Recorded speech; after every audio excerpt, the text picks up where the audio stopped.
Notes from the Quiet Corner, a biography by Mama Lawson. Chapter 2, Shadows on the Mountain. The move to California was supposed to be a return to my roots. I was born in Santa Rosa, after all.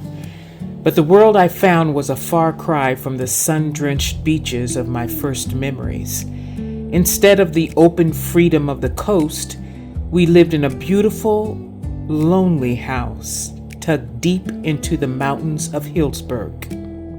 We were surrounded by a vast forest that stood like a wall between our home and the local boarding school, creating a sense of isolation that felt heavy and permanent.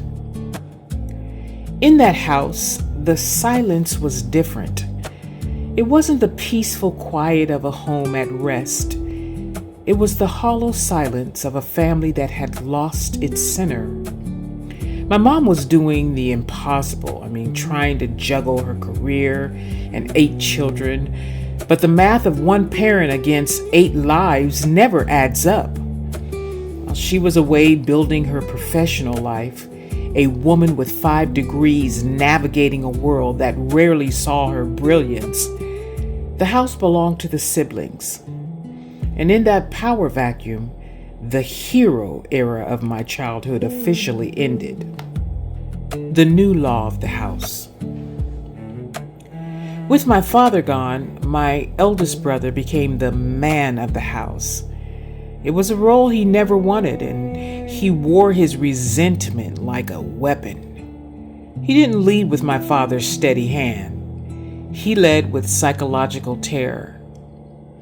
I remember the lightning storms on a mountain. The storms felt like they were inside the room with you. We were always taught to turn the lights off for safety. But my brother would do the opposite. He would herd us into the bathroom, flip the lights on, and describe in haunting detail how we were all going to die. He would rate around the corners just to trip me as I walked by, finding a cruel sort of laughs and giggles in my fear. The mountain itself became part of his games.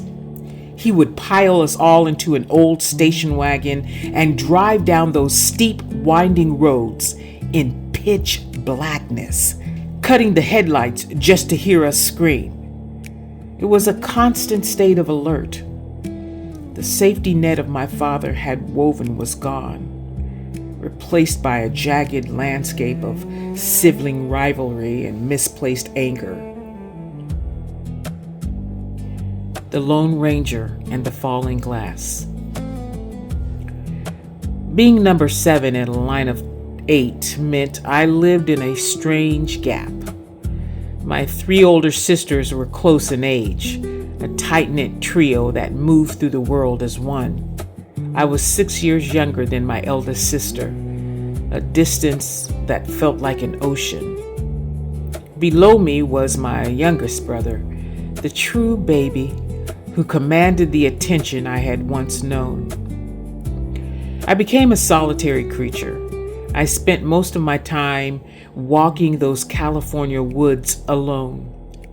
My only constant companion was Shorty, our dog. He was the one soul who didn't resent me, and we explored that forest together.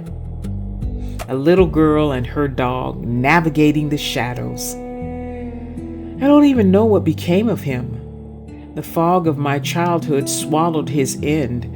I only know that when we finally reached Oregon, Shorty was not with us.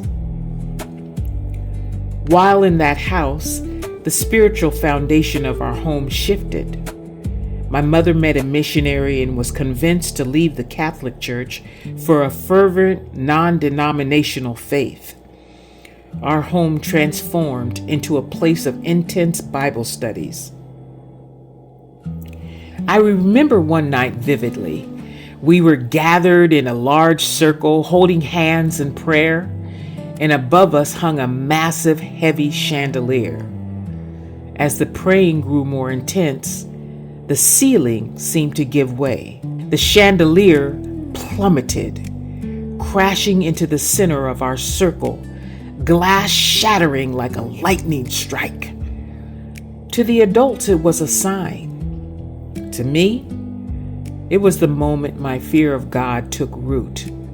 It wasn't the comforting God of the Sunday coin plate anymore. It was a God who could drop a chandelier from the sky. The Portland Interlude. Before we reached the borderline of Sherwood and Newburgh, we spent a year in Portland, Oregon. It was a brief chapter, but a very vivid one. For the first time, life seemed to be moving forward. My mother even started dating again. Our lives revolved around Maranatha, a church with services that felt like marathons. While the adults were lost in prayer, I found my own peace across the street at the home of the church caretaker, Elder Parker. He and his wife were the kindest souls I had ever met. They would welcome me in their home without a scold, and we would spend hours playing chess and checkers over snacks. In that house, away from the noise of my siblings and the pressure of the new religion, I felt like a child again. It was at Maranatha that I found my first real tribe, a group of girls my own age. I was naive and sheltered, and they were a little street savvy, often playing pranks on me that I was too innocent to see coming. One of them became my best friend. Our birthdays were just days apart, and we went swimming together almost every day. One afternoon, I couldn't go, and that was the day she crossed the street to go to the water park and was struck by a car. She was gone in an instant. Had I been with her, I would be gone too. At the funeral, the adults asked me to read a poem for her. Why would anyone ask a 9-year-old child who had already lost her father to perform her grief for a crowd? I remember standing on that pulpit, the paper just trembling in my hands, and I simply broke. I couldn't read one word. I just cried. A deep, visceral grief that reached back to Ohio and forward to the friend I would never swim with again. Eventually, the pastor had to take the paper from my hands and read the words for me. As we packed the station wagon once more to leave Portland for the academic world of Newburgh, I didn't look back.